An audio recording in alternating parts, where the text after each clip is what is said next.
perfectly enlightened one. Namo Saranto Suchedoya Alahari Samya Samputoshe. Namo Saranto Suchedoya Alahari Samya Samputoshe. Namo Saranto Suchedoya Alahari Samya Samputoshe.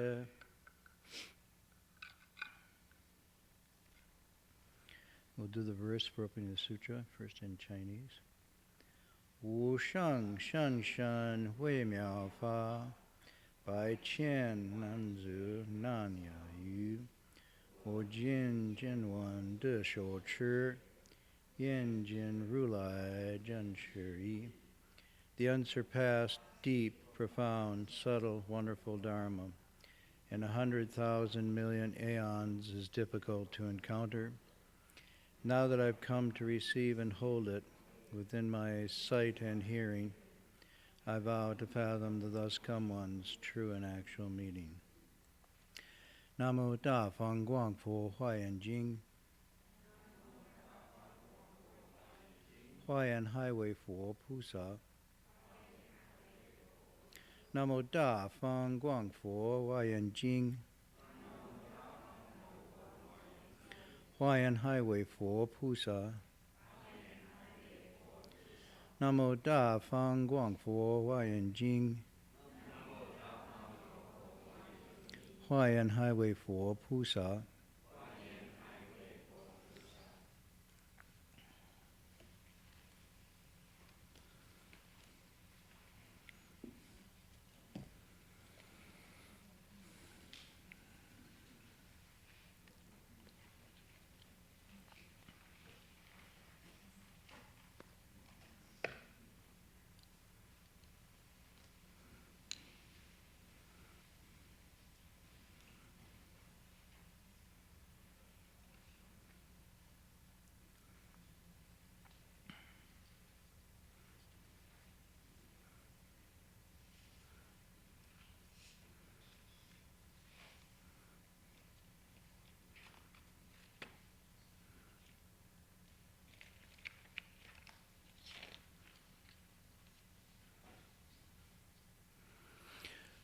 Tonight we're going to continue with the Avatamsaka Sutra, the 10 Grounds chapter.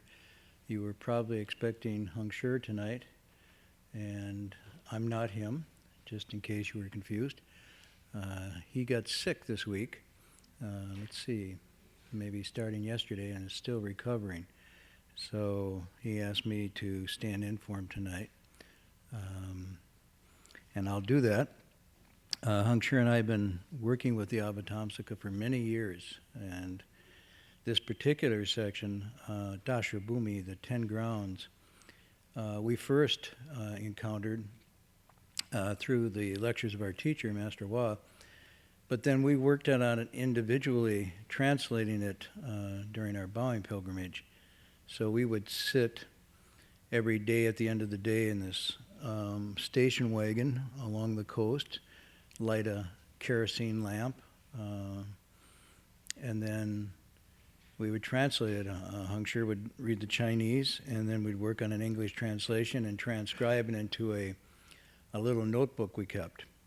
And I must say, at the beginning, when we first started, this was a very difficult and obscure text to us. It seemed way beyond our comprehension, and I still feel that way. Nonetheless, it grows on you, to use an expression, if you let it. And by that I mean, if one approaches this text with the right frame of mind and the right purity and openness, you'll find that the text and your own mind start to interact, start to intertwine. And this ancient text suddenly becomes a very modern companion, even a friend to you, and can speak to your deepest longings and confusions and resolve for awakenings. So this, in a sense, is the good knowing advisor, the Shanzhisher, encoded in a text. And I know you see, sometimes you see these movies, fantasy movies, where somebody comes upon a rune or a stone or a magical vessel, and then they either rub it or they look at it or say something, and suddenly this thing opens and transforms and you have a key or something like that. The sutra text is the same way. These are the coded words of the Buddha's mind seal, passed along in a text form generation to generation. But the real meaning, the inner meaning, awaits for us to unlock it with the light of our own mind or our own consciousness. And so, in one sense, it's just words on paper, but if you bring the light of your own intentions, I won't say wisdom even, but the light of your own desire to know and to understand to it, it illuminates the text, and the text in turn illuminates your mind, and then your mind in turn illuminates the text, and thus you begin a relationship that spirals up and up into what tonight's chapter is, blazing wisdom. There's a wonderful passage from an earlier part of the Avatamsaka, and says these texts, these sutras, are like a wonderful jewel sitting in a dark room on a pedestal. In the dark, nothing is seen, nothing is there. But when you bring light to shine on that multifaceted gem, all the various colors and sparkling aspects reveal themselves. And the text goes on to say, the diamond or this jewel in the room is the inherent wisdom of the Buddha. And the light is the light of our own minds, from Shila, or precepts that lead to a concentration that we can bring to bear and look at the text. And the more light we bring, the more that's revealed. And it's infinite and boundless. So, in a sense, it doesn't matter who is the intermediary between this text and us together. I happen to be doing it tonight, but you don't even need a person to do this. If you sit down with this text with the right frame of mind and the prerequisite purity, and you're really sincere, and you go slowly, and I want to stress this, go slowly. Don't read this like a novel. Go slowly, contemplate and chew on each word, and think about it deeply. Meditate on it. You will find it's probably the richest experience you can have in this life. So, that being said, we will go into it. There's a saying from the Avatamsaka Sutra. Anybody know the Sutra? Familiar with this? Heard of it? The Sutra? Qingliang Guoshi's Sutra. There's a great teacher of the Avatamsaka called National Master Qingliang, or just Qingliang, Fasher. Brilliant, erudite scholar monk who wrote a commentary to the Avatamsaka and then wrote a commentary to his commentary. So his commentary was to help explain the Avatamsaka, but it was so profound that he had to write a commentary to the commentary for it to be understood. And some of the monks and nuns in our group have been translating this now for a number of decades, hoping to finally have an English version. Dharma Master Heng, one of the early disciples, has worked on it the most and translated, I think, about 4 sections of it. Master Hua really encouraged us to use it. When Heng and I were lecturing on this in Los Angeles, we started to get into Qingliang's commentary and found it really, really helpful for understanding the Avatamsaka. So the parts that are out, I encourage you to read, but if you have nothing to do and you're trying to figure out what to do with your life, you might master the Chinese language and then translate the rest of that with us. Be a wonderful legacy to leave behind. This is a work that hasn't been done in the West yet. And when it's done, the profundity of this philosophy in the Avatamsaka will be revealed to people in a way that they haven't understood Buddhism before. It's really a marvelous work. But in there, one of the lines he uses in studying, he says, if you want to study and understand the sutra, you will get spiritual help to do so, but you must be pure. And then he quotes an ancient text, only where all is pure will the spirit abide. Only where all is pure will the spirit abide.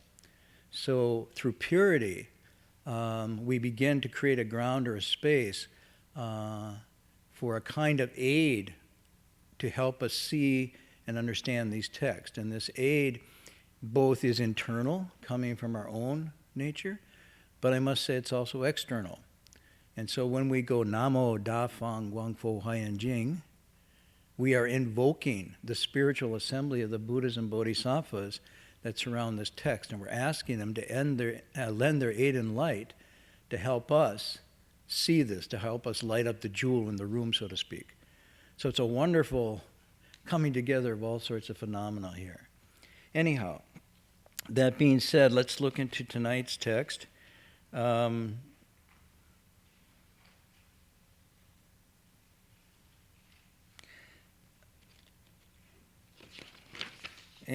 I haven't been able to get in touch with Heng except him to make him, earlier on I made him some rice gruel. In Chinese it's called zhou. Anybody have zhou? Rice zhou? Zhoufan, is it? Is that what it is? Yeah, what is it? Well, yeah, sometimes it's called, what is it? Kanji, is that Cantonese for kanji? Yeah. It's the easiest of dishes to make, and I've never been able to do it right. But I've been making it for Heng Shui for many years since we started because I was the hufa. And so he really liked and was a good cook, but the master said that's because he is such that he couldn't cook. And because I wasn't so good, I was allowed to cook. So we ate simply and often bitterly when I was a cook. But usually when he would get sick, then I would be responsible for cooking up something to help him get better. Sometimes that involved learning the herbs and plants that grew along the side of the road because some of them are medicinal, like yarrow. And then when we got certain ailments, I would go out and cut that up, boil it in water, and drink it. I think he got better not because the herbs, but because they were so bad he didn't want to have them again. So he just found a way to get better so he wouldn't have to eat my cooking again. But so I made him some rice stew. I'm getting a little better with that. And so maybe he's recovering from my food and not from his illness tonight. So as far as I understand it, we're on the top of page, we go to 7. Did you do 7?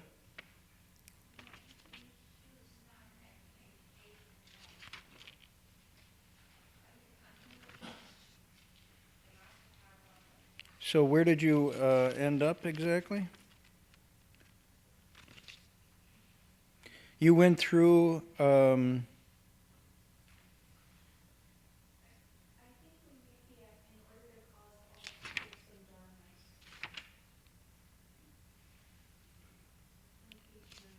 Page 9. Oh, you've gone all that way already.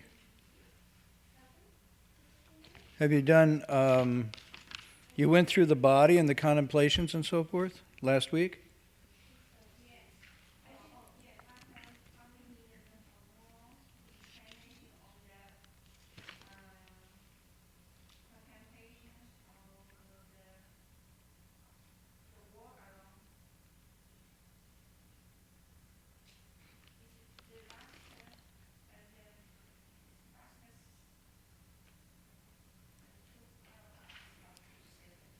Last two pair. Okay, so the disciples of the Buddha stays upon fourth ground, looks closely. We can start there. You went through the 10 previously, right?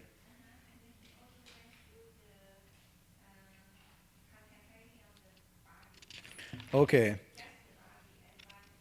Okay.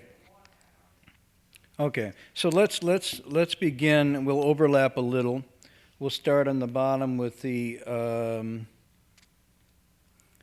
Foza Pusa Chu Tzu Di Si Di, right? And we'll just go. Okay, so slowly in Chinese. Fozi Pusa Chu Tzu together. Di Tzu Di. Guan nei shan shun shan guan qin yong nian zhi chu shi jian tan yu guan wai shan shun shan guan yin yong nian zhi chu shi jian tan yu guan nei wai shan shun shan guan qin yong nian zhi chu shi jian tan yu. Let's pause there.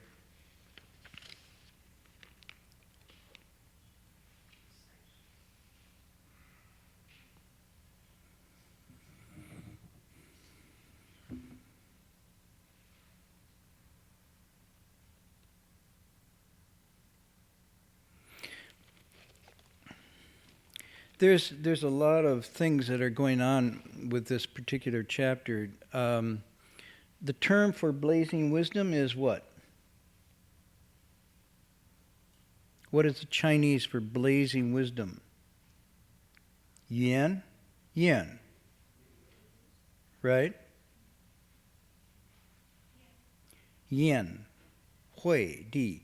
What does yen mean?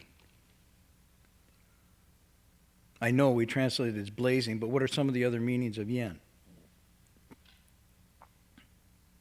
No other meaning? Just means blazing? That's an English translation. Flames from the fire, right. Does the character tell us anything? Is the fire in there? Yeah, the fire is in there. Okay. The flames from the fire. What's the fire?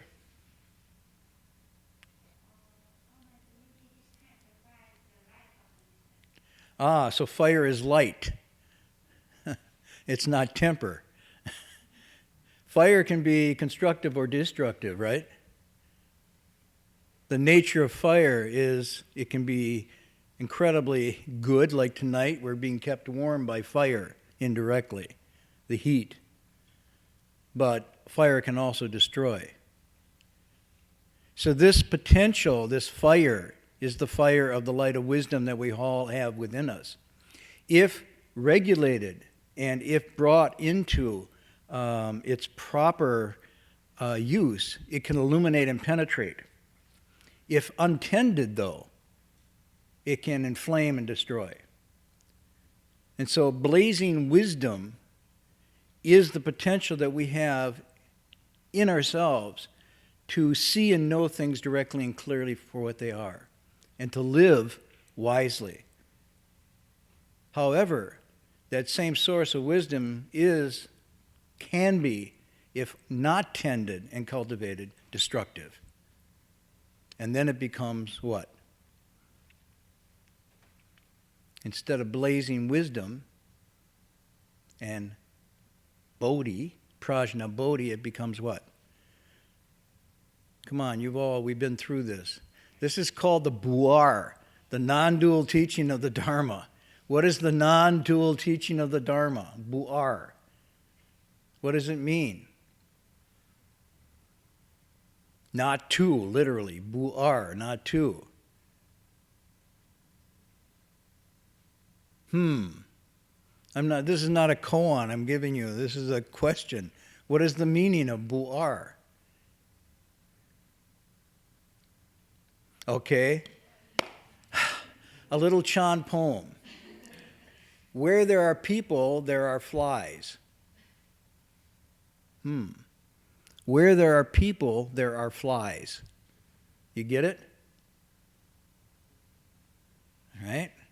Why are there flies where there are people? Think about it. Because people put out smells and odors and things like that.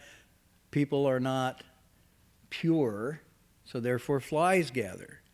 So the first part of the poem says, where there are people, there are flies. And then the closing line is, and Buddhas too. So where there are people, there are flies, and Buddhas too. 不二. Get it? Anybody get it yet? People and Buddhas, 是一样, are the same fundamental substance, right? Demons and Buddhas are the same fundamental substance. 一切唯心造. Everything is made from this mind alone.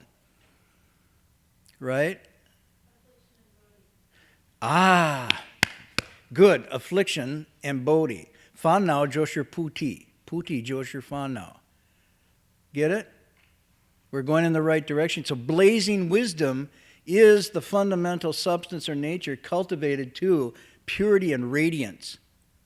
烦恼or klesha is that same fundamental substance neglected, ignored, and let go into afflictions, bodhi, negative emotions, suffering, and samsara. Okay?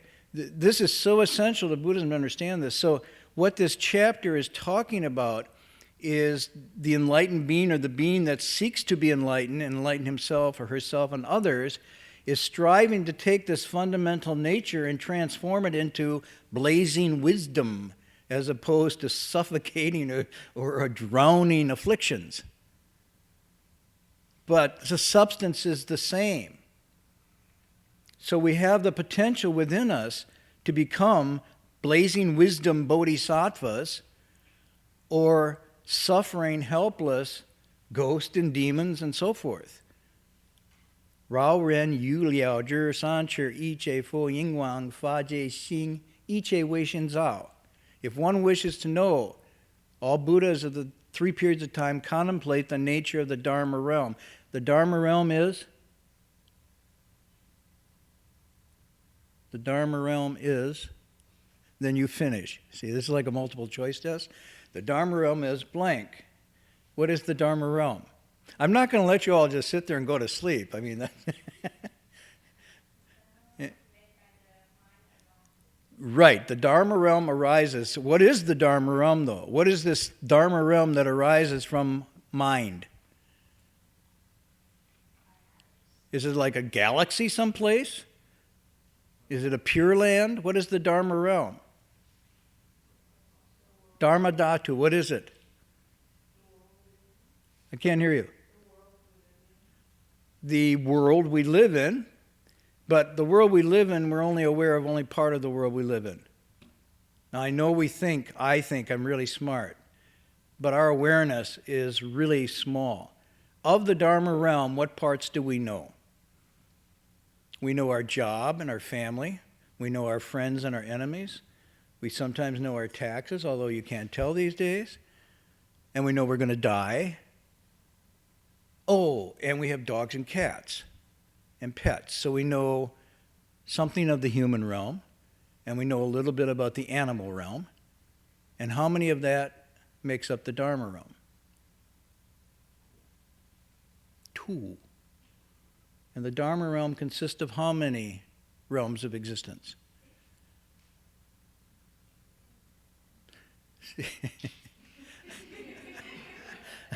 Here we go. Now, if I told you, unless you pass the test tonight, you get no more Christmas cookies, everybody would be really thinking, how many realms are in the Dharma realm? 10. Whew. We're down to basics. What are the 10 Dharma realms? I could start asking, so if people don't speak up, I'll just start pointing fingers. The 10 Dharma realms. Okay, start. Hells, beings in the hells, ghosts, animals, humans, asuras, and devas. Now let's stop there. Those are called the 6 common, or the 6 bulk realm. So hells, animals, ghosts, people, asuras, and devas are gods. Now, what I'm pointing out to you when we say the world, all we know about is really pretty much 2 of those 6. And we don't even fully understand the human. Truly. We think we understand what the human is, but we don't. And our modern science only gives us glimpses of the full human, but we still don't know how we work. we still don't understand the nature of the mind or the brain even. I mean, we've been around for how long? I don't mean you individually. You've only been here 50 years or 60 years, but collectively, humanity's been here for a long time, doing a lot of research and study, and we still don't know ourselves. It's still elusive to us. What is this thing called man, human beings? What is it capable of? Why did this person in this New England town shoot these people? And everybody's going, I don't know. We don't know. Even the experts say, I don't know. We don't understand even the human. Not only do we not understand why that person did what he did, I often don't understand why I do what I do. It's a wise person that knows him or herself. So even the realm of humans is a mystery to us yet. Remember I told you the wonderful story of Hanshan when he was a little boy. And Hanshan one day was contemplating, he said, he was wondering where babies come from. And they were playing with him, the uncles and aunts were playing with him and teasing him about this. And then finally one said, well, don't you know you came from your mother's belly? And he was like shocked. And then he went, well, whoa, how did I get in there? And how did I get out of there? And as he looked back in his age of 16, he said, I still don't know. I still don't know how I got in there and how I got out of there. Now, you look at someone like Hanshan, a great sage, and he's not just pulling our legs here, he's actually very profound in what he's doing. But he's saying, how am I born? And how is it I get into this world? And then, how is it and what happens when I die? Now, a child can ask those three questions. How did I come here? Why am I here? And what happens to me when this stops? And we don't have an answer. Now, if you think about what we know of the human, not very much. If we can't answer those three things, we don't know the basics. And then we know a little bit about animals, the animals that we can see and make pets out of. But of the ghosts and spirits and the hells, we have really no direct encounter. Some of us may occasionally have experiences like that. And you can read stories of people, cultivators, who have direct experiences of going into the hells and experiencing that. And we have texts that tell us about this. For example, a text that tells us about what it's like in the hells. Don't say the daily newspaper, although you could. What is the text? Think about somebody who loved his mother, and his mother died, and he wondered, where did my mother go? I really want to help my mother. What text? Dīdzāṃ, the Earth Store Sutra, right? So he finds his mother eventually. He is able, with the help of the Sangha, and because of his spiritual practice, to find that his mother is where? In Los Angeles. No, she's in the hells. Okay. And she's there because she really likes seafood, ate too much seafood. So he goes through a process. I'm just bringing out, he goes through a process to liberate his mother with the help of the Sangha to bring her out of that state. So he has an ability to go into this realm of the hells. So some people have experiences like these, and some people have experiences with ghosts and spirits that they can enter into and leave those realms and see what's going on there. And even some people, some cultivators, can experience the Deva realms, the realms of the heavens. And we know from the Buddha's own teaching, upon his awakening, he went. This is very interesting. Where did he go? Where did the Buddha go upon his awakening? He went to the Bahamas? Is that what you said? Oh, the Brahma, not Bahamas. Well, they're kind of the same. No, why did he go there? Right, he went to teach his mother. Right? And she was in one of the heavens. So Dizang, the being who becomes Dizang Bodhisattva, finds his mother has relocated in the hells. And Siddhartha Gautama, Shakyamuni Buddha now, finds that his mother's in the heavens. Now, Erster goes to the hells to speak, we say speak Dharma. That's a bad translation, Shuofa. You know, it's like you have a little dog and you say, speak dog, speak. You don't speak Dharma. You lecture, you teach, you discourse, you elucidate the teachings, okay, but you don't speak Dharma. He went there to teach his mother in the hells, obviously, to bring her back out of that suffering state. Well, why did the Buddha go to teach his mother in the heavens? Why didn't he just leave her alone? She's like the Brahma Bahamas, right? Ain't no lions or tigers, ain't no mumbo steaks, just sweet watermelon and buckwheat cake. You'll be happy, happy as can be. Come to the Brahma heavens away with me, right? That's what heaven is in our imaginations. And it sounds like from the text, it's pretty cool. But why would the Buddha then go speak Dharma to his mother in the heavens? Huh? There's more. Oh, it could get her up to a higher heaven. So the heavens and this is the sixth, the highest of the six realms of the heavens. But this is not necessarily the end and all and be all. Because the heavens too are just a moment's pleasure. And when that pleasure of moment is gone, like all pleasurable moments, you're back to stasis, the ordinary, or you're even disappointed. After pleasure comes sadness. Post coitum tristis, the Latin scholars knew this. So both realms require teaching because they're not infinite and they're not eternal and they're not the end. So this is very interesting. And we people are in between somewhere. We're a little bit in a realm of suffering and a realm of joy.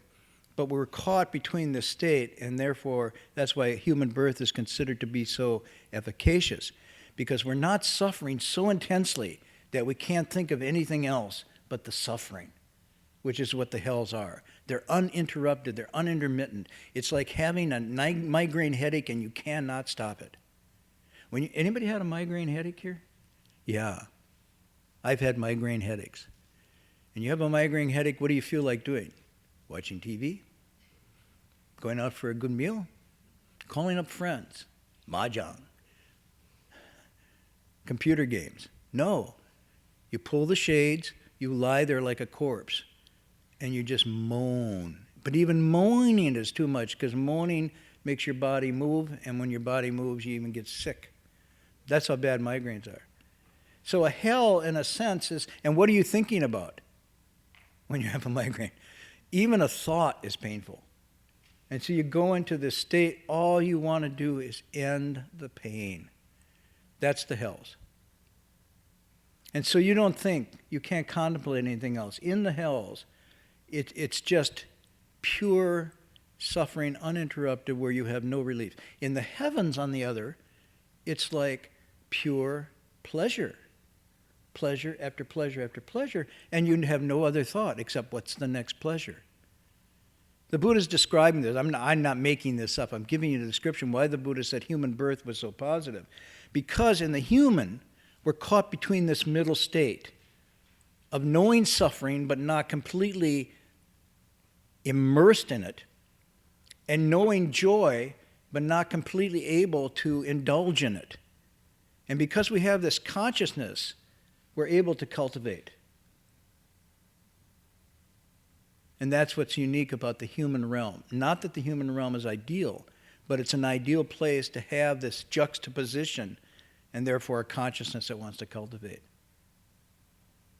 So in either realm, when one's in there, it becomes either the heavens or hells, it becomes sort of a self-ending state. And this is why the Buddha goes to the heavens to teach his mother. Okay? Let me quote you something. It reminded me of, because last week you, Heng Sure, went into karma, right? You talked about karma. Well, that was in the 10. Contemplating how things arise because of karma. Okay, so let me just read you this quote. Now I'm going to read the quote, and I'm not going to tell you where it's from.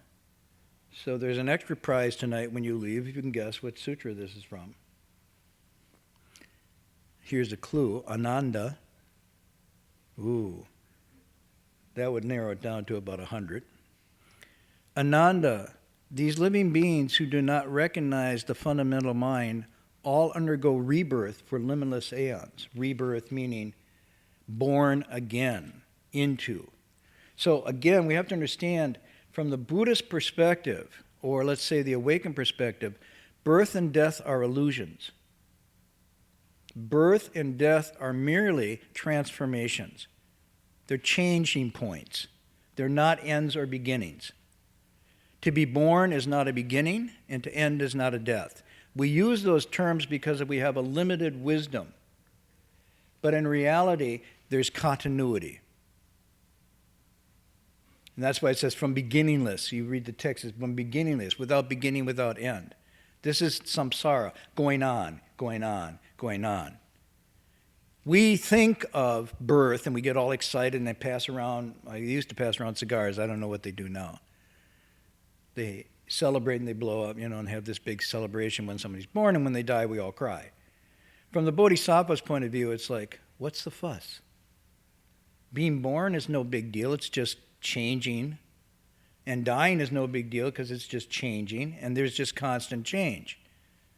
How many times have we been born and died in our lifetime already?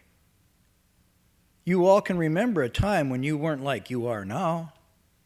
Maybe radically unlike you are now. You, for example, used to have hair and a job, and now you don't. In a sense, you died and you were born in this very lifetime. You see what I'm getting at? So, from the Buddhist perspective, rebirth is just a description of the continuity of time and space and of consciousness. So there's no birth and death, there's only change. There's only transformation. This is really important. So Ananda, those living beings who do not recognize the fundamental mind, all undergo rebirth for limitless aeons. They do not attain true purity because they keep getting involved in killing, stealing, and lust. And because they encounter them and are born according to their not killing, not stealing, and lack of lust. Get it? Let me repeat. Living beings undergo rebirth for countless aeons. What's an aeon?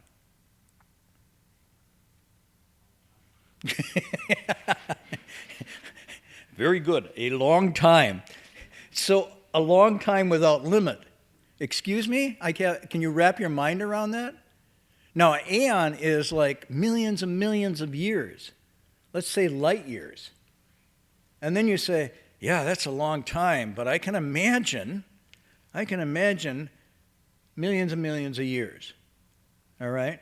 It's hard to imagine because you're already stretching your mind beyond anything you know. I don't want to go back to Zhuangzi, but Zhuangzi is really good at this. It's like the little cricket that has a lifespan of a week. Can't even imagine the 4 seasons. It comes in at the first part of June, and the second week of June, it's gone. And if during that time you talked to that little cricket and said, oh, in fall, when the leaves turn colors and they come down from the trees, huh? And then the snow comes and the ice, huh? And the cricket would think you're hallucinating. Because for the cricket, 1 week of June is the entirety of its life. But let's pretend we're not crickets. We're smart crickets. And we go, yeah, I can imagine that. I can imagine the 4 seasons. I can imagine aeons. Cool. Now, limitless aeons. How long is limitless? Yeah, see, now not so quick. Aeons, long, long time. Limitless is how long? Yeah, what's forever? See, and right away we laugh, but we can't conceive of it. So caught up are we in contingency, in the causal condition thing, that when we say forever, we have no idea what it means. We can't even imagine it. If we really could imagine forever, why would we get upset? Why do we get upset if we can say, oh yeah, forever, beginning this time, I take refuge with the eternally dwelling triple jewel. Eternally dwelling, forever abiding. If you really take refuge with the eternally dwelling triple jewel, why get nervous about getting old or losing your boyfriend or your girlfriend or your job or even your life? Well, that's different, That's why the sixth patriarch says, real prajna is something you cultivate in your mind. It's not something you chant with your mouth. I take refuge in the eternally dwelling triple jewel. Shut up, you're talking too loud. I take refuge in the eternally dwelling. Oh, my heart, am I having a heart attack? If you really take refuge, there's no sweat. You're cool. Because you're eternally abiding. If you think about this, but we don't think about it. And we certainly don't cultivate it. So, this idea of limitless aeons should, in one hand, relax us. It should relax us and say, hey, it's not all riding on today, or it's not all riding on this lifetime. Every moment's a moment to cultivate, and there's going to be moment after moment after moment. So there's just the eternal now. So chill and be in the eternal now. That's what my teacher says. When one attends to the here and now, the false returns to true. That's why Chan is so essential. Attending to the here and now is the only point worth attending to. Because the past you can't get at, and the future you can't get at, and you just have a limited grasp on the here and now where you can do anything. So the here and now is everything. Even though it's limitless in time, you can't get at the limitless time except through the here and now. It's the only window we have into any kind of control over our lives. This is why Chan, when people do Chan, they're focusing on the here and now, first thought. They're trying to get a handle on the flow that is eternal, seemingly eternal, out of our control, by going into what generates it, the thought, immediate thought, feeling, emotion, stirring impulse from moment to moment to moment. Okay? So, what the Buddha is saying here, though, is that people who cannot get the deep control end up being reborn. Limitless aeons. Wow. I mean, that's why you start to think, happy birthday? Which birthday? Which aeon? We've had birthday after birthday after birthday. We've had limitless aeons of birthdays and death days. If you really look at it clearly. We didn't, people don't just get born once and die once. It's on and on and on and on and on. So hear what the Buddha is saying, and he's talking about the six paths. He says, they keep getting involved in killing and stealing and lust, and therefore are reborn. But now this next line, or because they counter them. What does it mean they counter them? Counter what? Counter? Anybody? Go against or oppose. Okay? So because of killing, stealing, and lust, these are the three that are mentioned as core. Because of these three things, we get reborn over countless aeons. Or because we don't kill, we don't steal, and we don't indulge our lust. It says, or because they counter them and are born, according to their not killing, not stealing, and lack of lust. So wait a minute. So because of them we're born, but because of not doing them we're also born. If these three kinds of karma are present in them, killing, stealing, and lust, or not killing, not stealing, not lust, they are born, if they're present, among the troops of ghosts.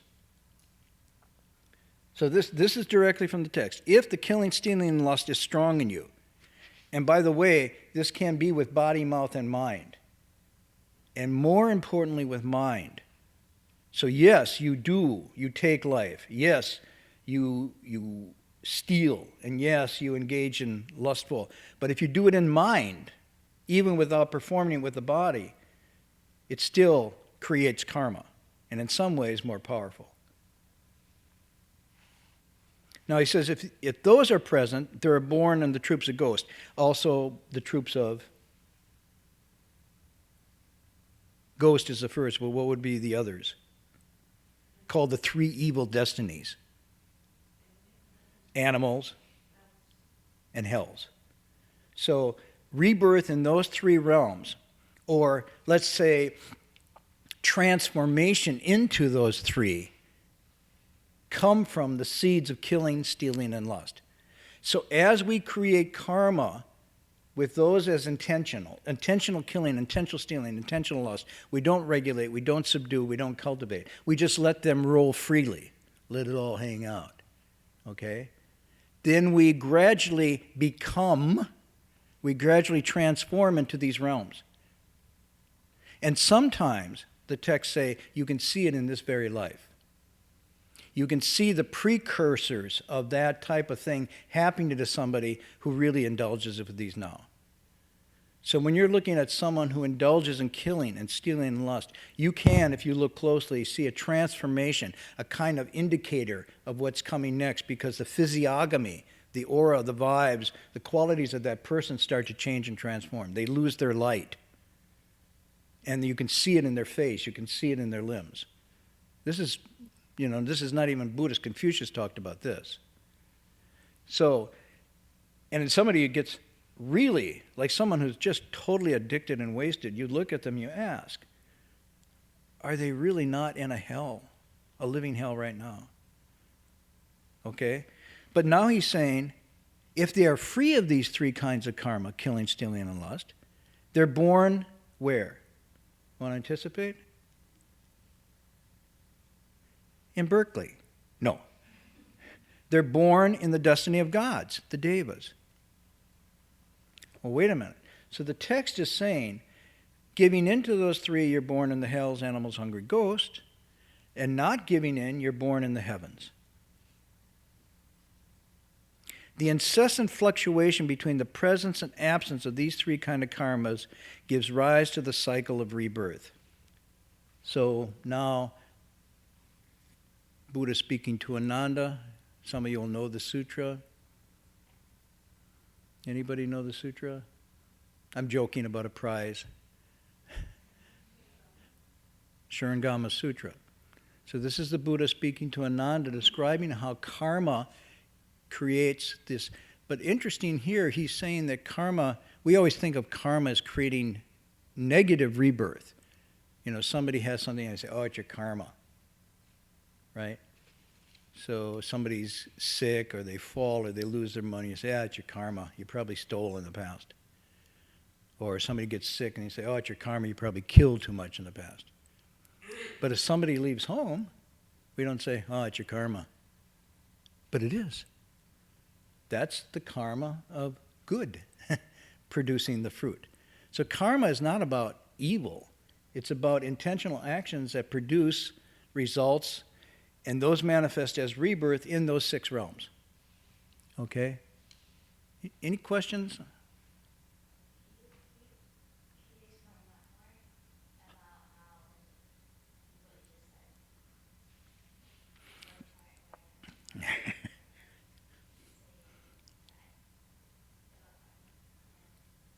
Karma is just intentional action with body, speech, and mind. All intentional action, whether through words, thoughts and feelings, or actual deeds, produces then results. So karma is just the intentional action. The results are called phala and vipaka in the Sanskrit. And the results vary according to the seeds or the actions. Some seeds bear this kind of fruit. Some seeds bear this kind of fruit. Some seeds bear the fruit of rebirth in hells, animals and ghosts. Some seeds bear the fruits of rebirth in the heavens, or among humans again. So that's all karma is describing, is cause and effects, negative and positive. So my teacher's verse on the 10 Dharma realms, where he says, the realm of people is a mixture, a blend. Merit and virtue and offenses interspersed. On good deeds we rise, on offenses we fall, It has nothing to do with anyone else at all. That's his. When my teacher wrote this short book called The 10 Dharma Realms Are Not Beyond a Single Thought, he described the 10 realms. We haven't got the last 4. You all know the last 4? So Americans, Chinese, no, what are the last 4? Huh? Well, the last 4 are called the sagely realms. And stream enter is one of the sagely realms. So these are the arhats, and the arhats are divided into 4 stages of arhatship. And then next, and by some categories, the next realm is also part of the art realm called the Pratyeka Buddha realm. So Pratyeka Buddhists, from some perspective, are arhats who become enlightened without a teacher. And arhats are ones who become enlightened through hearing. Hearing. Okay? That's why they're called sound hearers. It doesn't mean they listen to sounds, okay? I mean, someone's got their iPod on, you know, it's like you're a sound hearer, but you're not a sound hearer in the Buddhist sense. You're just listening to sounds. They're listening to the sounds of the teaching. And by hearing the teaching, they awaken. And again, the Sixth Patriarch says, we all have this ability, but because we can't listen to ourselves anymore clearly, we need a Shanjirsher, someone to teach us, to remember, to recall. And so the sound hearers, or the arhats, hear from the teacher these teachings, just like you could say tonight, we're all sound hearers. We're listening to this teaching and hopefully happening some awakening experience.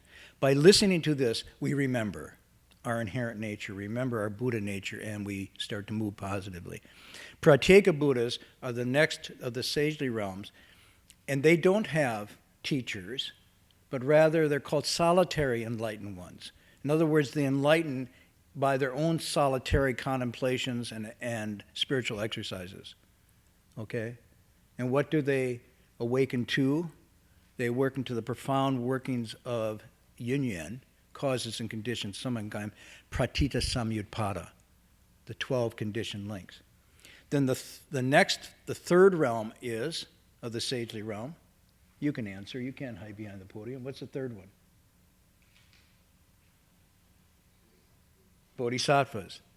And then the fourth realm, the Buddhas. So you start from the hells up to the Buddhas, and everything in between, from the enlightened mind of the Avatamsaka, Iche Wei Shin Zhao. It's all made from this same mind.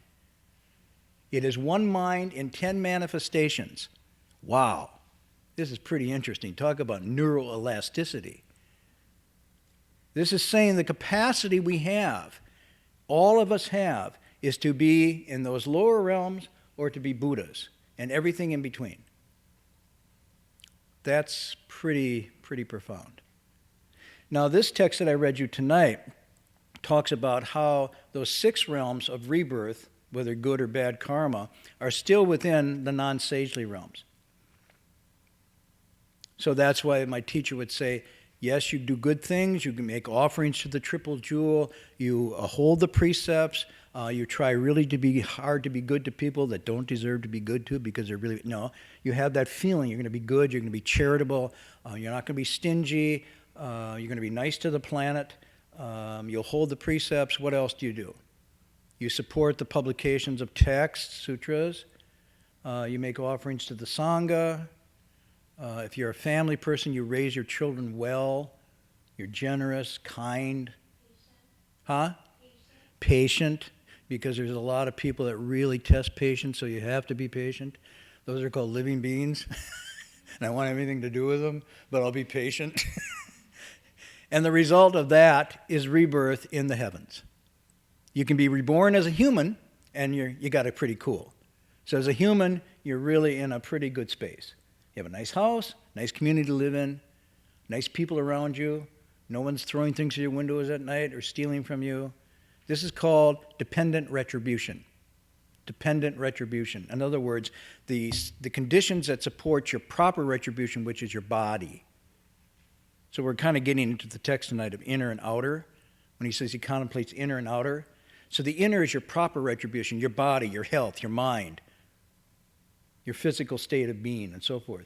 Your dependent retribution is the surrounding circumstances, your country, the climate, the material conditions that support you. All of this is a result of karma bearing fruit. So it's like what the Bodhisattva is doing here is contemplating all this. He's really looking into this and trying to figure this all out. How does this all work? It's very analytical. This guan that's being discussed here, guan is contemplative. It's not zoning out. It's not saying, "Whoa, guan, whoa, whoa." And somebody says, "The monastery is on fire," and you say, "Whoa, guan, oh. I'm in samadhi, I don't pay attention." No, it's not that kind of guan. This is aware. This is profoundly aware. This is called, sometimes better translated, as insight. This is the vipassana from the Sanskrit Pali. Okay? Insight. It's different than chan, dhyana. This is actual intuitive insight. It's both analytical and profoundly direct, but it's still examining and looking at. Guan means to observe, to listen to pay attention to. My teacher would say, open your eyes and take a look at the world. That's guan. Well, I got my eyes open. He says, well, you got your eyes open, but you can't see. Why? He says, because your eyes look at forms and they're confused. Your ears listen to sounds and there's dust in your mind. When you can look at forms and your mind is clear, and you listen to sounds and there's no dust inside, that's guan. Then you're guan. The rest of the time, you're just sticking and running around. You're not guan. So most of the time, we're not guan. We're not contemplating. We're projecting. We're absorbing. We're filtering. We're pretending. We're fantasizing. We're doing all kinds of things, but we're not guan, looking at things as they really are. So, zhi guan in Chinese means what? What's zhi guan? How many people here know Chinese? You all know more than I do. Oh, you're shaking your head, you don't know Chinese? Where are you from? China. Well, I'm from Wisconsin, and I know a little Chinese. So in China, what did you speak? French? Huh? Oh, first grade. Okay. Well, I'll tell you, your first grade Chinese is a lot better than my professor Chinese, but zhi guan means what? Zhi means to stop, and guan yin to guan, contemplate. And in the Pali and the Sanskrit is shamatha vipassana. So shamatha or samatha means the stopping, the fixing of the mind on a single object of concentration.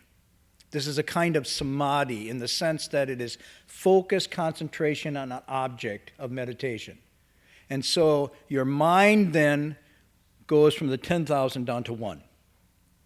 Namo Amitopo, Namo Amitopo, Namo Amitopo. Nianfo is a shamatha exercise. So with precepts and then shamatha, you get a stopping. Because precepts stop the evil, stop the busyness that you're doing, and then the bringing of the mind to focus brings it to a still concentrated, and in that you start to enter the dhyanas, these profound states of absorption. But my teacher would say to me, I remember we were doing the Bowing program, he says, have you guys gotten in and out of the dhyanas yet? No. Oh, come on, get with it, hurry up. These are just kindergarten, move on. It's like, oh, wow. We were thinking the 4 dhyanas are like, wow. And he said, no. This is just beginning stuff. Get into them and move on. So if you stay in that state, you zone out. You get attached to your meditation. You enter empty stillness. And people mistake this for enlightenment. It's not. It's just the beginning stage of taking your scattered energy and bringing it to focus. Next, that's why you have guan, because you stop and then you contemplate. You stop, but from that stopping stillness, you then focus and have vipassana or insight or guan, and you look into things. That's why this text, now I'm not covering the text per se tonight, but that's okay. I'm going to give you, kind of weave around, give you background, because it's guan throughout. Blazing wisdom. This is insightful wisdom. This is not shirshang prajna. What are the three types of wisdom? Grade school, elementary, and high school. What are the three types of wisdom? Suzanne? I don't let you sleep. Dukkha is a kind of wisdom? Oh. Well, sometimes it is. Sometimes when you really see things as they are, it is a kind of dukkha.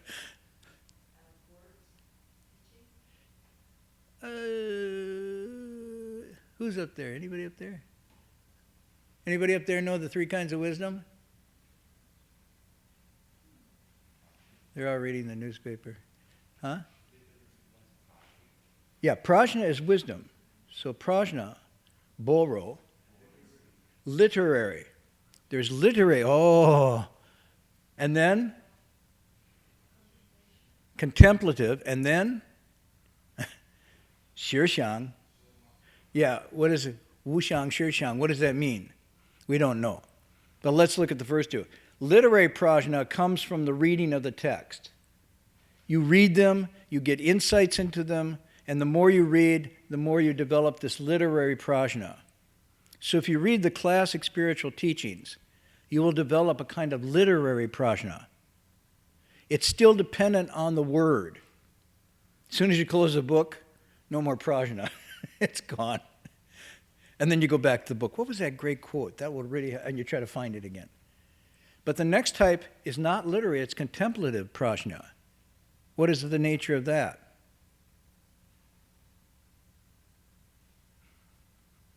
Well, obviously it comes from meditation, it comes from contemplation. This is the vipassana, okay? This means you sit quietly in meditation, you still your senses, you purify. And in that stillness, light is generated, and from that light you start to see things clearly for what they are. And it comes through not the literary activity of accumulating knowledge, but from an emptying out. This is what the ancients call learning by subtraction. Learning by subtraction. Ordinary literary prajna is learning through addition, adding. You memorize text, you read the text, you have a whole library of books, wise books. But contemplative prajna comes from subtracting negative thoughts, feelings, emotions, attachments, projections, wushin, without a mind, without a thought. And from this state, they say it's like when the water is calm, the moon is reflected in the water, and when the mind is still, things become apparent. That's contemplative prajna. So to the still mind, now insight comes. Okay? But that still has an entry and a leaving. You enter it and you leave it. But now shirshang prajna is the highest form of prajna. That's called real mark, true, ultimate. Let's use the word ultimate prajna. It doesn't have an entry and a leaving. It doesn't have a beginning and an end. It doesn't have any appearance to it. Because you are so at one with this wisdom, you don't have to get it through text. You don't even have to get it through contemplation. You are wisdom. You and wisdom are bu'ar. That's called embodiment. Okay, and that's the goal. Now, I'm really digressing. So where was I going on this? I had a point of departure at some point. We went back to the Guan, which he's Guan. So he is using here contemplations. And you look at this text, everything he's doing here, everything the Bodhisattva is doing on the fourth ground, is looking at things very clearly. He's looking at the world, he's looking at his body, he's looking at living beings, he's looking at the nature of karma. He's investigating, or she's investigating, very deeply and systematically, right? Looking at things as they really are. And this is what's going on. This is the wisdom that is now coming forth. Okay? Any questions? Does that answer your question on karma? Right. So then, as he or she investigates karma, they start to figure out, if I do, say, or think this, this results. This is not looking at your karma or looking at your karma, but one looks at one's own karma. Now, how do you look at your own karma? There's a special software program that you can download for free, and you enter your date and everything, and it gives you a karmic readout. No. You look in your own karma in the here and now. That's the only way. A cause is a single event. Karma is the accumulation of events. Accumulation of causes, okay? So karma is a flow. It is an accumulation of causes that is continuing on and on and on. Now, obviously, it has momentum from the past. So everything I've done, thought, or said in the past creates tendencies, proclivities, motion that carries into and defines and shapes the present. And everything I'm doing in the present, thinking, saying, or enacting, creates momentum and that leads into what's happening next. So rather than seeing past, present, and future as distinct, see them as just continuum. And what continues through is the karma. Okay? But you can't access the past. Now sometimes you have, I know when bowing, one can get a reflection of, oh, I did that. You remember something you did, good or bad. And if it's good, you rejoice and you feel, gosh, I should have done more of that. And I should do more of that. But if it was bad, you feel remorse and shame and you want to be free of it. But you can't go back and undo it, right? I mean, time machine and all that sci-fi notwithstanding, we don't go backwards. So the only place you can access it is to do something in this immediate moment. Of all bad karma I have created through body, mouth, and mind from beginning this time, through greed, anger, and stupidity, I now repent of and vow to change, reform. That's the only avenue you have to change. So if you think about it as an accumulation that's moving you along, and it's kind of a power, like a physics force, it will tend to stay in that direction unless you act upon it and do something else. This is a law of thermodynamics. A body at rest tends to stay at rest. A body in motion tends to stay in motion, in the same motion, unless another force acts upon it. Okay, so this is very, in a sense, scientific. So unless right now you go into the stream of what's happening in your mind, because all of that karma is right there in the moment, if we can look at it. All the past is right here in the moment, and all the future is right here in this moment. Wow, that's a lot. But it is. Every tendency, every proclivity, every thought, everything that we're doing is in the flow of that. And so the only way we access it is in the moment and look at it and try to shift and change and adjust it. Make sense? So that one act of repentance and reform doesn't remove consequences from those previous deeds, but it changes them.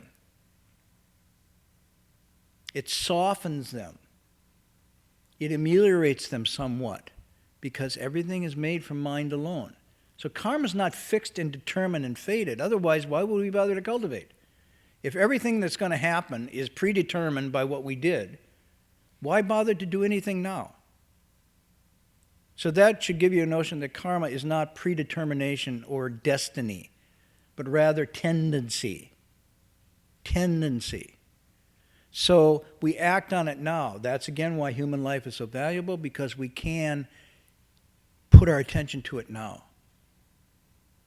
So a meaningful life is a life that is engaged in looking at that here and now and working with it. And a meaningless life, the unexamined life, so to speak, if you want to use Socrates' phrase, is to not look at one's life, to not look at that karma. And hope, gamble that luck or fate, if you shake these sticks, it'll determine something. Or if you, get good luck, blah, blah, blah. Or you go the other way and say, I'm hopeless, it's doomed, I have no future, it's all over, blah, blah, blah. Both of those are not the examined life. They're both giving up. So here you engage in the here and now and you look at it. which can be very painful sometimes, but also very liberating.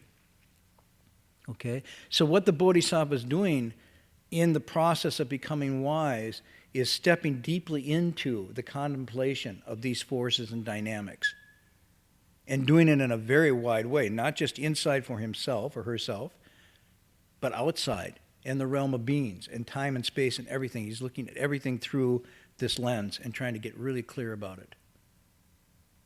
So, questions? Is this too hard to get around? Does it seem obscure?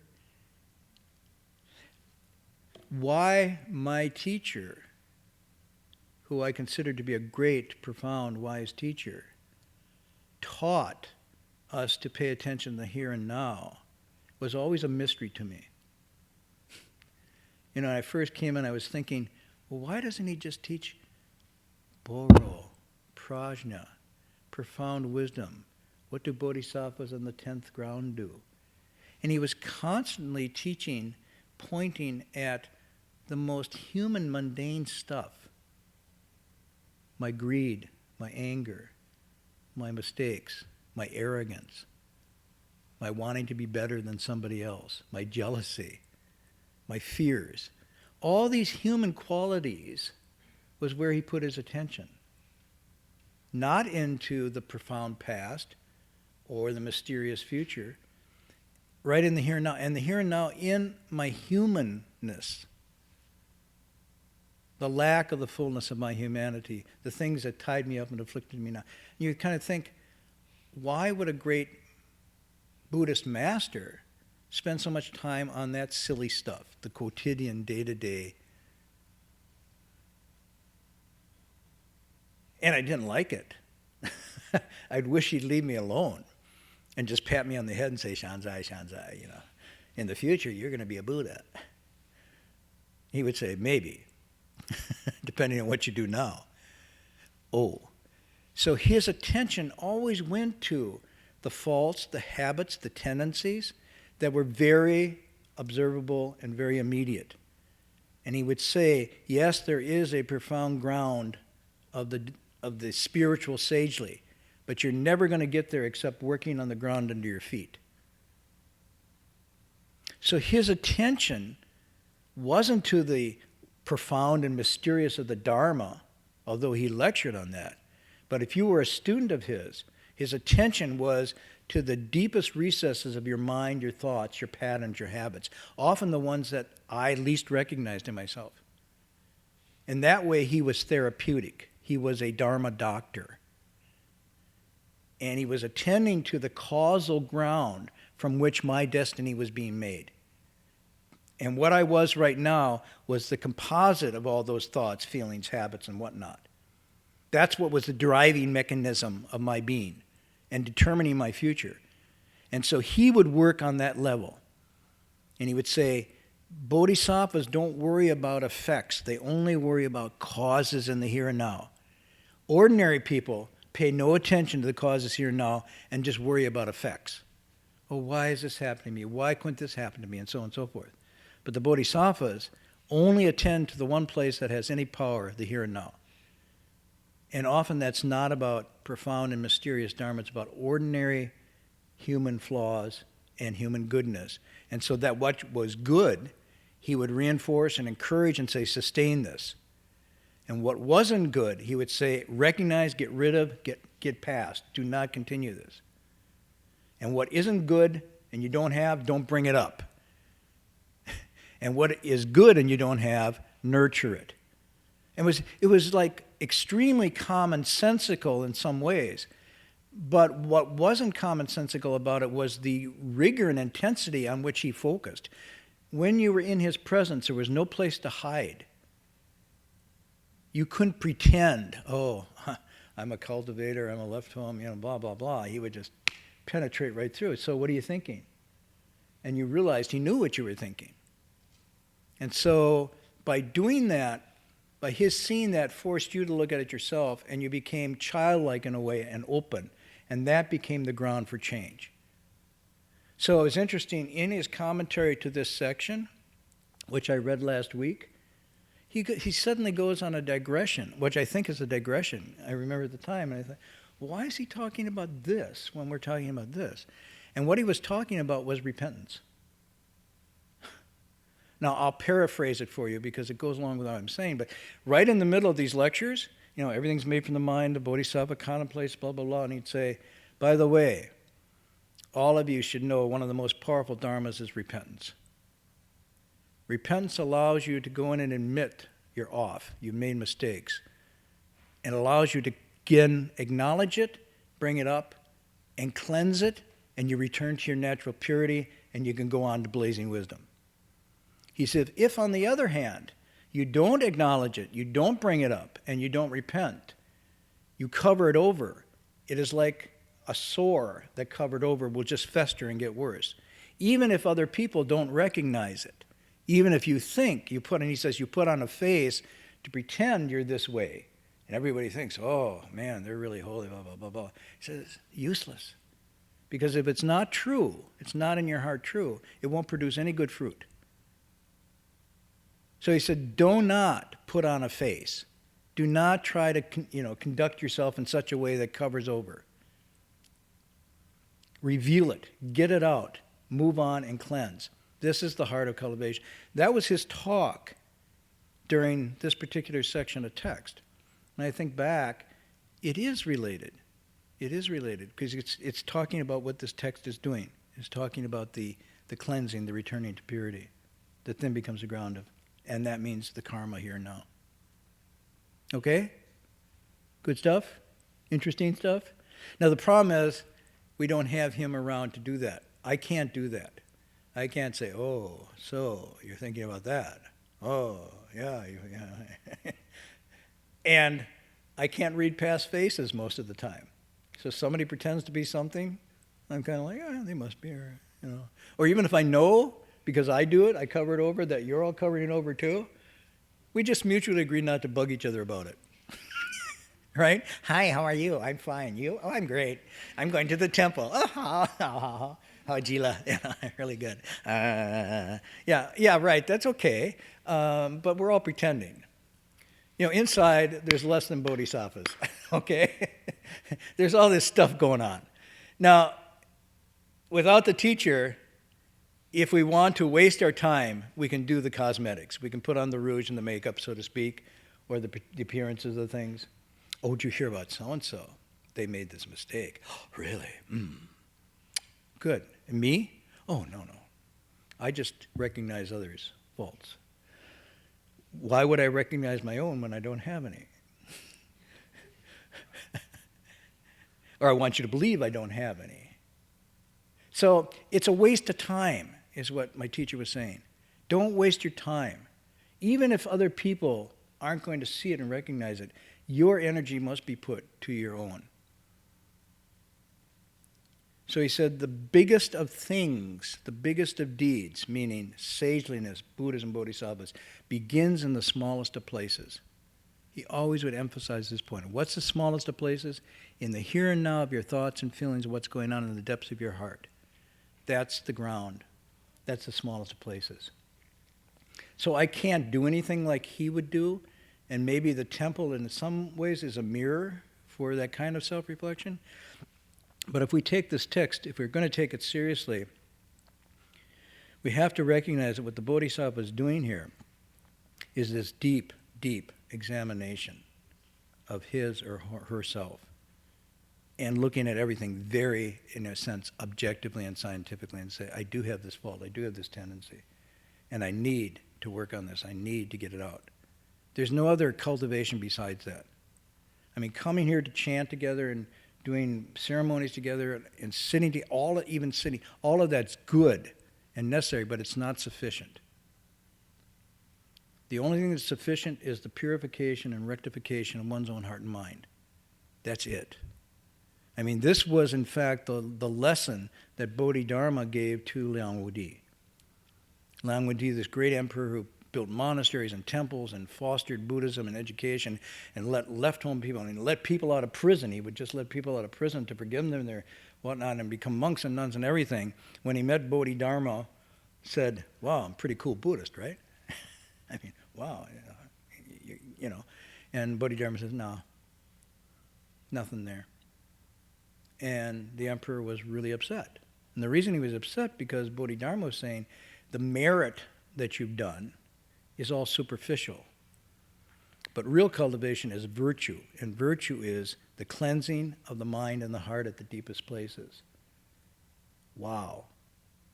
So even someone like that, who doesn't measure up in many ways to what we're doing, when Ulaanbaatar or something, we bring in soap or toothpaste or socks, we make offerings or we help, that's all cool. But, if you were like President Obama or, the emperor, and you had all this money and say, oh, here's my fund for defense, here's my fund for Medicare, and here's my fund for the Sangha. Whoa, $6 billion for the Sangha this year. And we're going to build, we're not talking about little Berkeley Buddhist Monastery, we're going to build this Taj Mahal temple, and we're going to have all these people leave home, and we're going to sponsor Buddhist education, and so on and so forth. And at the inauguration, I want 10,000 monks chanting the Heart Sutra, blah, blah, blah,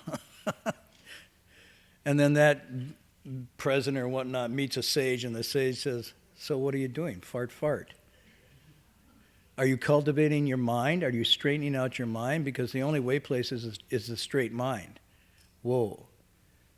So they split after that encounter for a long time. So the text here tonight is a reminder that that's what's going on in the cultivation process. And you have to sort of be brutally honest with yourself, which is really hard, but there's no other method. So, all right. Did we cover anything tonight? Technically speaking, looks inside. You've translated, I think there's a typo, YC, on the top of page 7. What are the 10? And then it says he gains rebirth. I think that's a typo. I'm just being technical here. Fodza, Pusa, blah, blah, blah, right? Hedong, Weisher. Hedong, Weisher, what are the 10? Soe, Shanshin, Bu, Tui, Gu. Profound attitude does not retreat, but there's nothing about he gains rebirth. So everybody know where I am? That's a typo, I think, unless I'm misreading the Chinese. Am I right?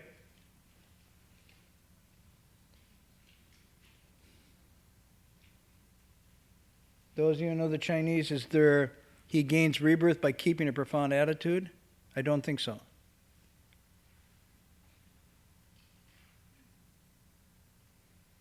Correct? Now, he is reborn in the thus come one's household.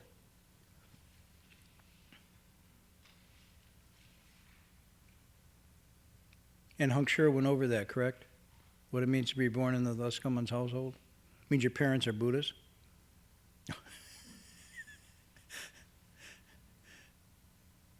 YC, am I right? Is that a typo? You don't know. Is there anything in the Chinese after what are the 10? He gains rebirth. Hedong Wei Shi. What are the 10? So Wei Shanshin Bu Tui Gu. Right? That's about profound attitude does not retreat, but not about rebirth.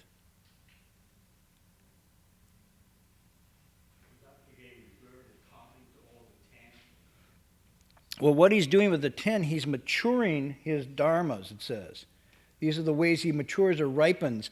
By the way, what this is referring to, these 10, are just the refinement of his cultivation, basically the refinement of his mind. So this is like higher education, what's going on here. This is postdoc work. He or she is really working on a profound refining of the mind and how it understands and knows and sees and so forth. This is really, really deep self-cultivation. But it's not about, he doesn't gain rebirth. Why would he want to gain rebirth by keeping a profound attitude does not retreat? So not only does it not make sense, but it's actually not there in the Chinese as far as I can tell. Yes? So even with computers and whatnot, we can still make what we used to call scribal errors. Scribal errors, everyone know what scribal errors are? They're not scribble errors, but scribal errors? What's a scribe? Read in the Old Testament, the Pharisees and the scribes. What are the scribes? Huh? Yeah, scribe, to transcribe, to write down. They're before computers and before typewriters. Yeah, you wrote things down. What was that? I got students. That's a pencil. What do you do with that? You stab your noodles. What?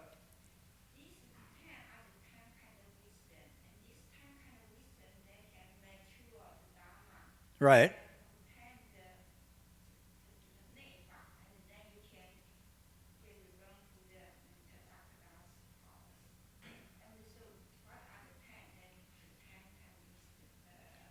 So you're thinking that he gains rebirth into Tathagata's household by these? No, that is just one. Right. So I'm just saying you already have that. Internal dharmas and be reborn in the thus come one's household.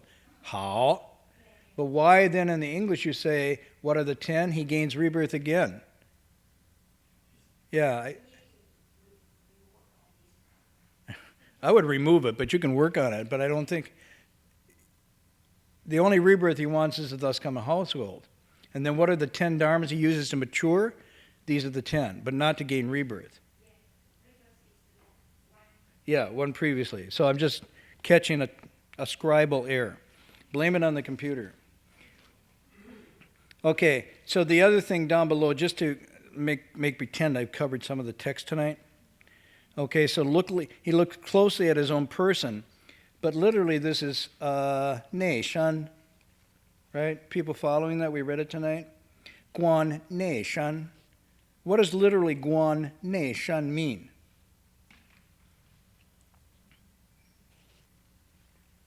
Ne means what? Inside. Shan, literally body. Sometimes we say, ni shanti hao bu hao. Means your health, your physical health is okay or not. So shun means, it can mean person, it can mean body, it can mean, as translated, his own person. But literally, this also is referring to actually looking inside the physical. So he's looking at what is internally making up him as a person, as a being. And this is referring to then the contemplation of what? If I ask you, you understand my English? No, yeah, you. So the Buddhist idea of a self is a psychophysical self. What does that consist of? What is the Buddhist idea of a self? The woe is made up of what? Heaps called, and there's 5, I'll give you a hint. 5 skandhas.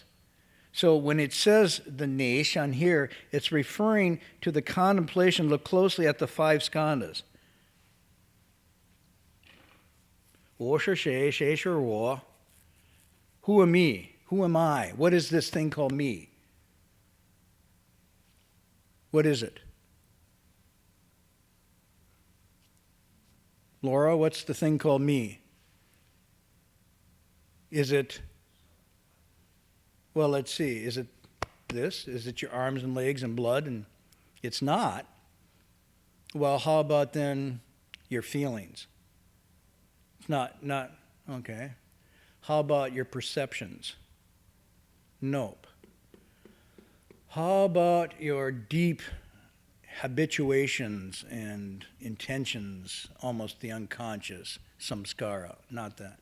Well, how about your mind then? Geez, and then they're nobody. You're nobody. If you're not your mind, your body, your feelings and everything, who are you? That's an interesting question. That's where the Buddha begins his contemplation. Shirfu has this wonderful line when we were starting. Who am I? I am who? You ask me, I ask who? Who is me? I am who. You ask me, I ask who. That was his little English poem. Yeah, it's like, oh, that's funny, but it's like, who am I? I am who. And then say, you ask me, I ask, who? That's nice little verse. But one of the contemplations you do at the beginning of your practice is to say, who am I? Am I my body? And then the contemplation is, as the body gets old and it weakens and so forth, is there no I there anymore? And after the body's gone, where will I be? Well, then I must be my feelings or my thoughts or my deep habituation, the unconscious, or I'm the mind. And these are called the 5 skandhas.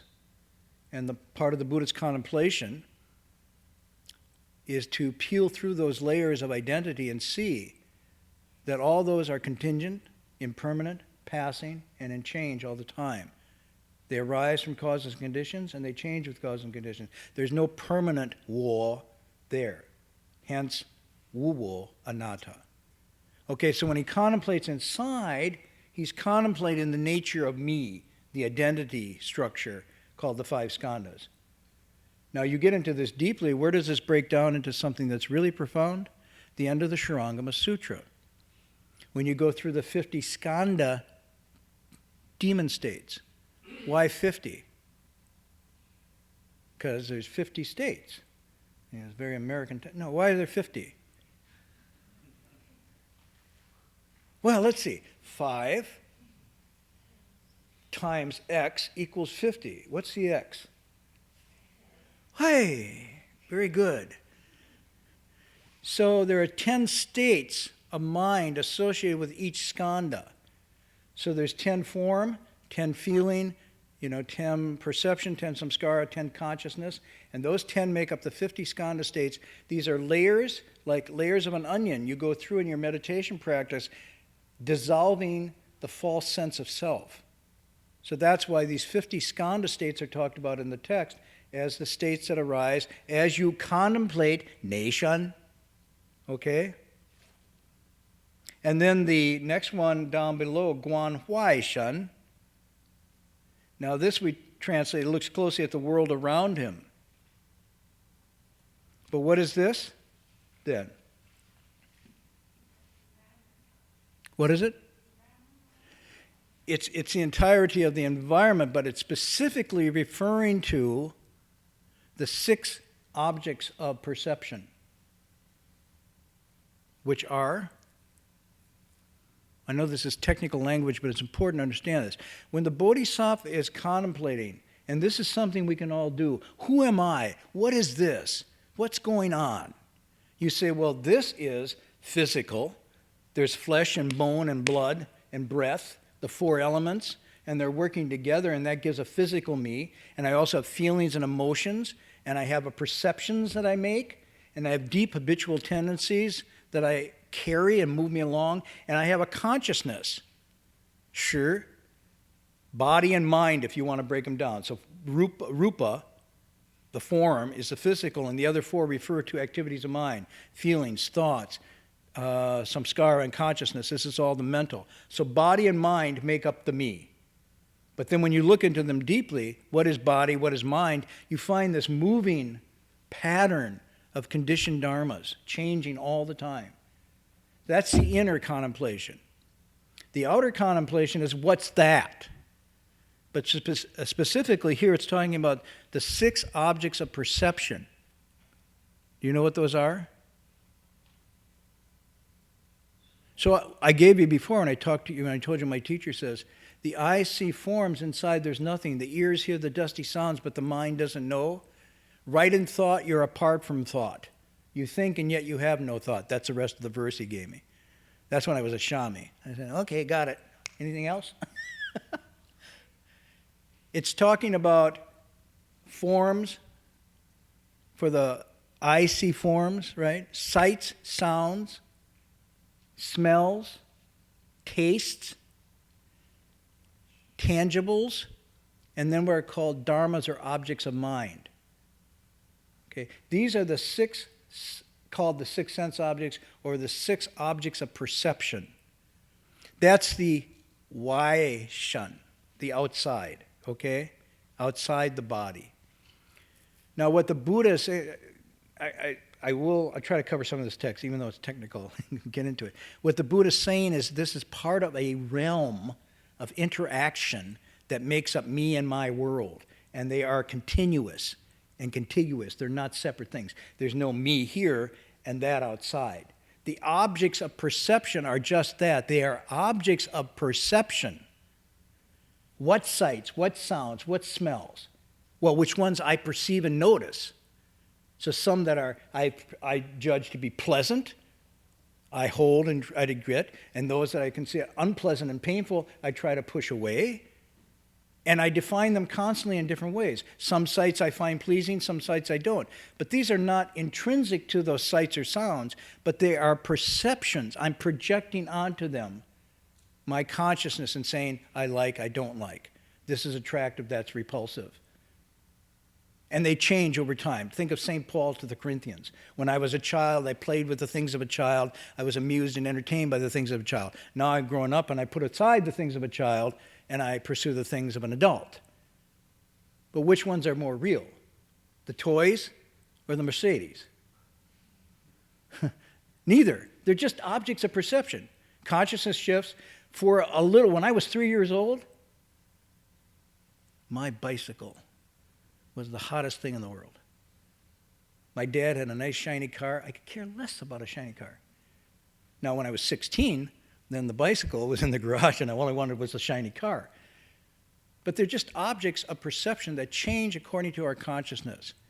So even in contemplating the outside world, what the Bodhisattva is doing at this point is saying, what are things really? And what's my relationship to them? And looked at in a very objective way, these are nothing but just atoms or molecules vibrating in certain ways. And in fact, there is an actual ancient form of what I would call science in the form contemplation that was used, and it's actually called, I can find the right word, it's a Baramanu. And that was looking at objects as infinitesimal particles held together. This is early subatomic physics from Buddhism. So Buddhism actually got into a state where they saw objective things as nothing but infinitesimal particles held together in a vibratory field, like ice, right? Ice is a vibratory field of particles, right? Everybody knows this. They're actually moving. The ice particles are moving. If you increase the heat, what happens to the ice? It melts. The particles separate. You increase it more, it evaporates, and form becomes emptiness. At night, the temperature changes, and emptiness drops down and becomes water, and form again, and the temperature drops, it becomes ice. So this exploration of the nature of reality as infinitesimal particles coming into being, changing, shaping, whatnot, was an early contemplation that Buddhists used, well before we had subatomic physics looking at things in this way. So it sees the whole of reality as a shifting pattern of conglomerations, including the five skandhas, that all have meaning or significance based on our confusion and our projection onto them. So those of you who are familiar with modern philosophy, and I digress a little, you'll notice there's a hint of Husserl. You know Husserl, the famous 20th century philosopher of phenomenology. And Husserl said, what we call the objective world is only the intentional world. And what he meant by intentional means that we tend into our minds, that we hold, and tend means to hold. So we hold into our consciousness, and thus something becomes real. So he said, what the real world is, who knows? All we know is the intentional world. In other words, what we hold into our consciousness at any one moment is what we call reality. Now, this is very Buddhist if you think about it. Everything's made from mind alone. So at one point, an object of desire can become an object of repulsion. Let's see, love. Oh, sorry. How many times have you seen this? Let's just look at my niece loves People magazine. So who's Jennifer with, or who? Let's say Jennifer and Matt. Are they?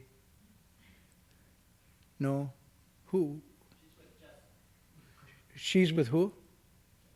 Justin. Okay, so who's Justin with? Besides himself. But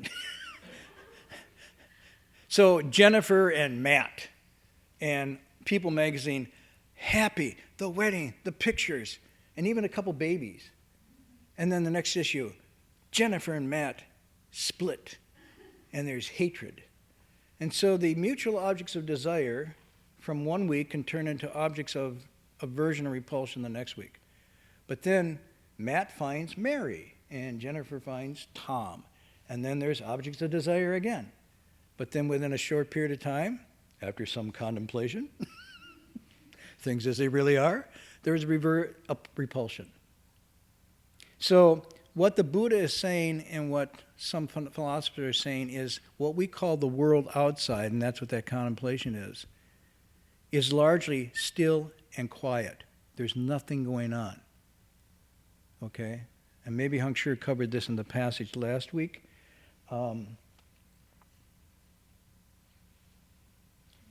Intrinsic nature of all dharmas does not arise. That line, the intrinsic nature of all dharmas does not arise.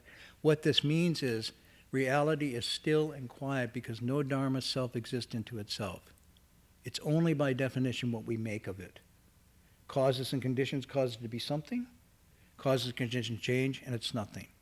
You right now, sitting there, have blood and energy pulsing through, and the clock is ticking, cavities are coming and whatnot, you're changing. At some point in the near future, the tip of your nose might be a carbon atom on the furthest star out there, the way the universe works.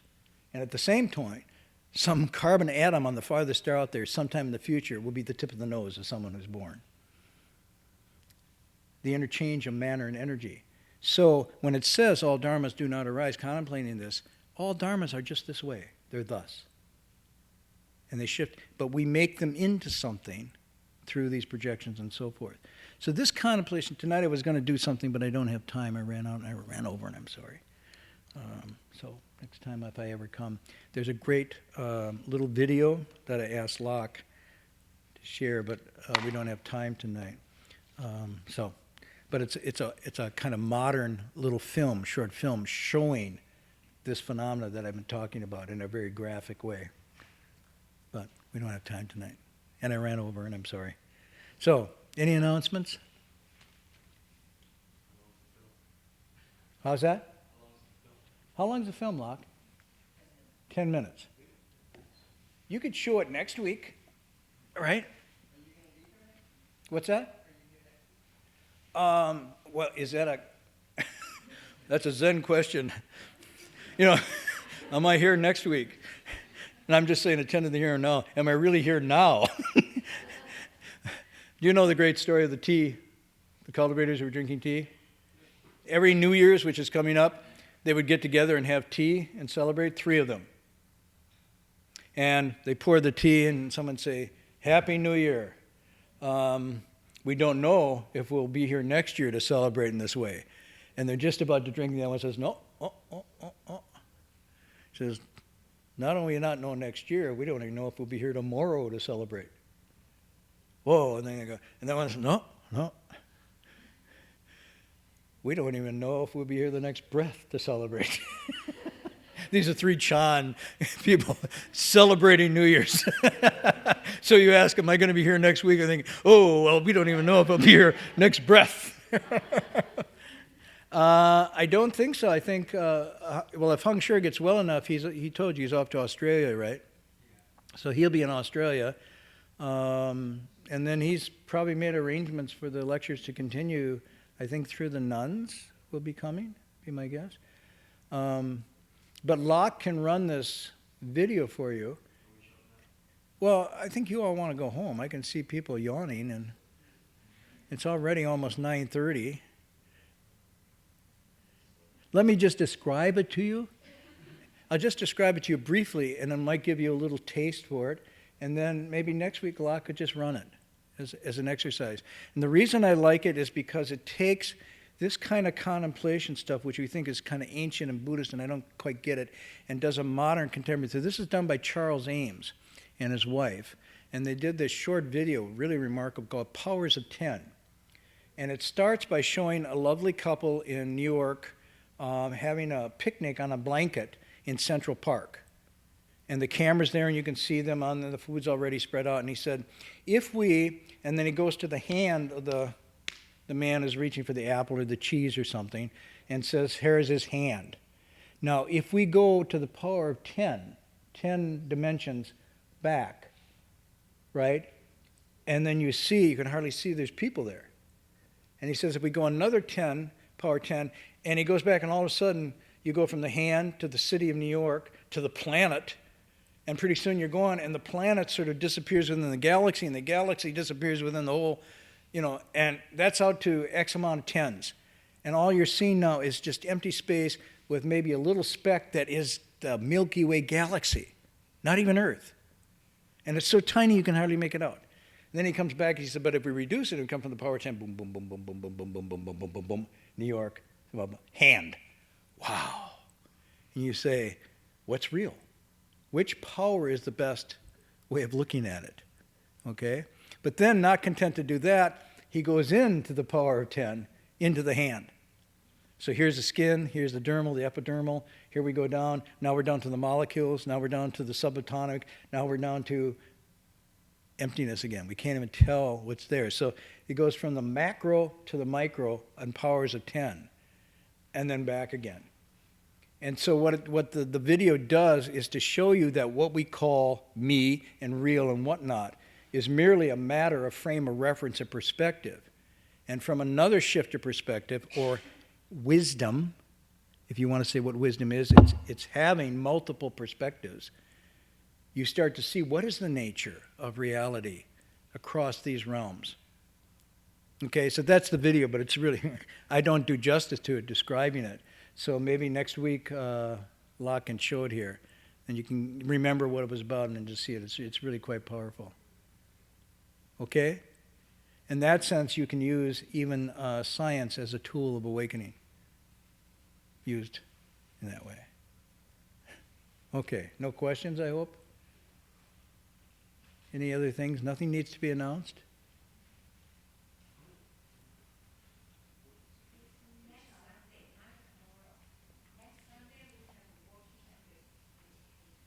You have walking and... So there's walking and reciting meditation a week from tomorrow. What time? 7:30 in the morning. Till 5. Or people get enlightened. Okay, anything else? The Saturday nights will continue. Friday night is off till the beginning of next semester. It will be end of January, beginning. That's when we'll start the Friday night again.